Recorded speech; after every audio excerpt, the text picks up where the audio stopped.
Hey guys, today we're going to be learning the Elmsley Count.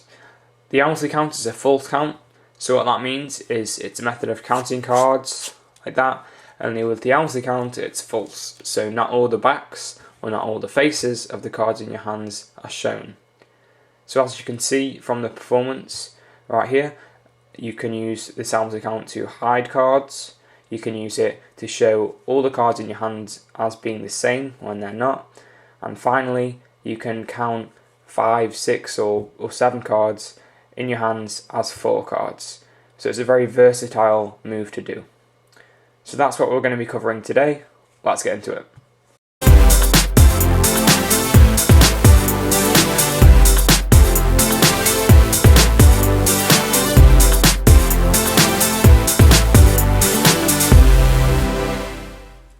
So a quick look at what's actually going on when I do the count is I push off one card with my right hand and take it into my left, and then push off 2 cards and take that first card back underneath the packet in my right hand. So I have 2 cards in each hand, the blue card is concealed under this card in my left. I then count off the remaining 2 cards and the spectator has seen 4 red cards and this blue card has been hidden. So the first thing you're going to want to do when you do the Elmsley Count is to get the card that you want to hide in 3rd position. I want to hide this blue back card, so I'm keeping that blue back card in 3rd position. Okay, so once you've got your card in 3rd position, you want to take up a biddle grip on the packet with your right hand. So that's right thumb at the back, right middle and ring fingers on the far right edge, and your right index finger just resting in the centre of the card. And I'm going to grip the cards like this because I want to move this top card over to the left slightly to outjog it. So I'm going to do that by taking my left thumb and pulling that top card across by a few millimeters just so it's slightly outjogged. And you can see it's barely outjogged at all. You can only see the white borders of the card underneath the second card. You shouldn't be able to see any red like that. You shouldn't be able to see the other card. So it's just a slight outjog like that. And once you've pulled it across, you then use your right thumb and left thumb and all your left fingers to grip that whole packet of cards like that. So that's the second step. You're now holding all 4 cards in your left hand with the top card slightly outjogged to the left.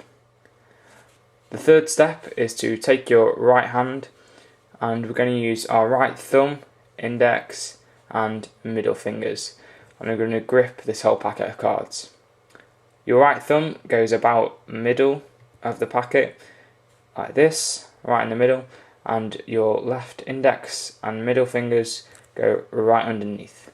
So you're holding the cards like this.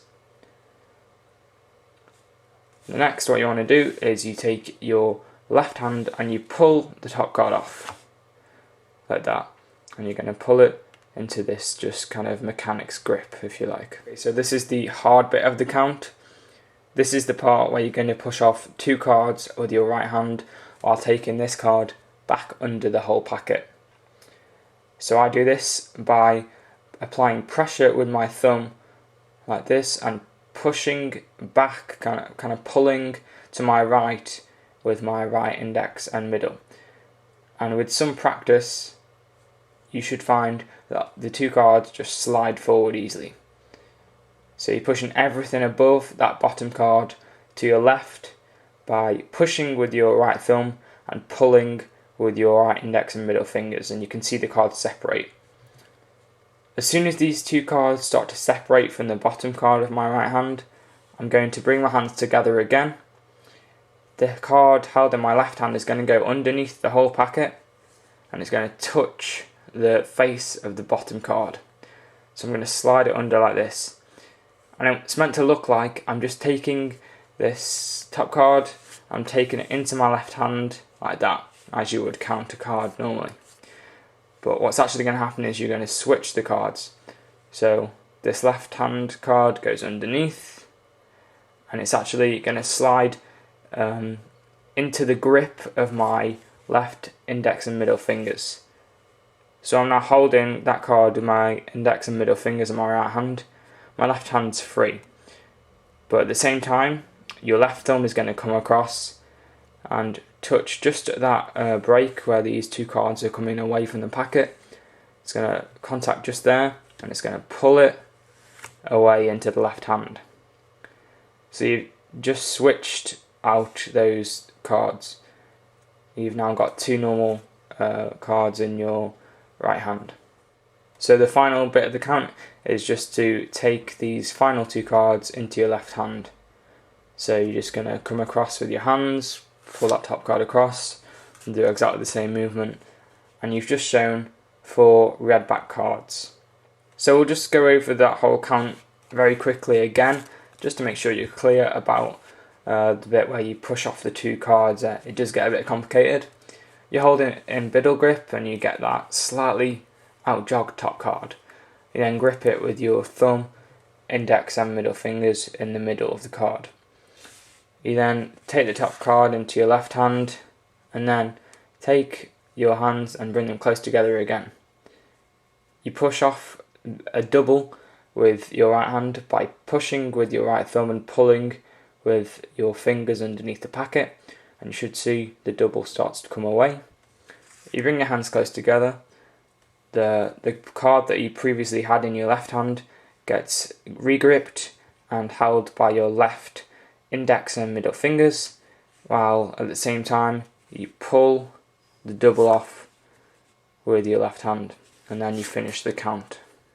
So in one fluid motion, it should just look like you're counting 4 cards.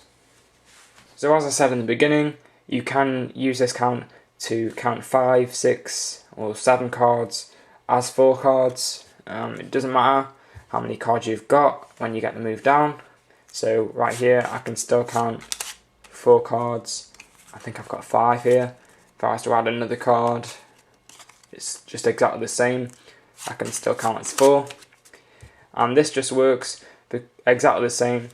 You get your break off the top card, you pull it off, and then you, instead of pushing off 2 cards, you're going to push off that entire packet here. So I think I'm pushing off 4 cards as one now. So you push off 4 cards as one if you've got 6 cards, 3 cards if you've got 5, and so on. And as we did before, you take the first card underneath while you pull off all those cards there and finish the count. And I've shown 4 cards, when actually I've got 6. So that's how to use the count to display less cards than you actually have. So now I'm just going to cover some tips that you can use to enhance your Elmsley count. My first tip is that when you're doing the count, each time you take a card off, it should look exactly the same as every other time you took a card off. That didn't really make much sense. I just mean that when you're counting cards, normally each time you take a card, it looks exactly the same. You mimic your movement every time. It's a regular movement.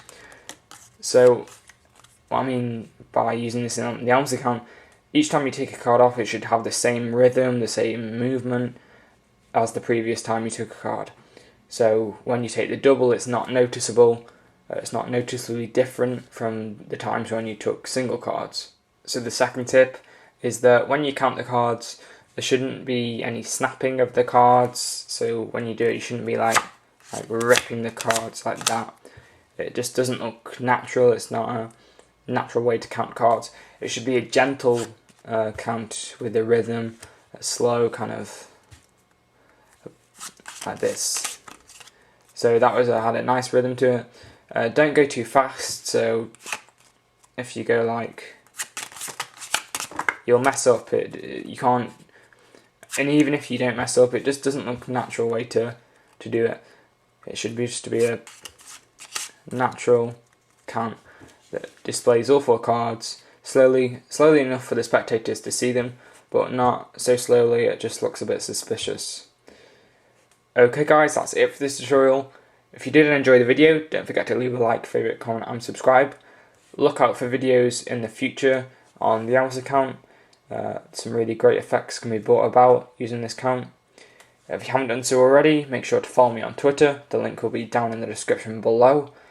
As always guys, this has been Complete Deception, and I'll see you later.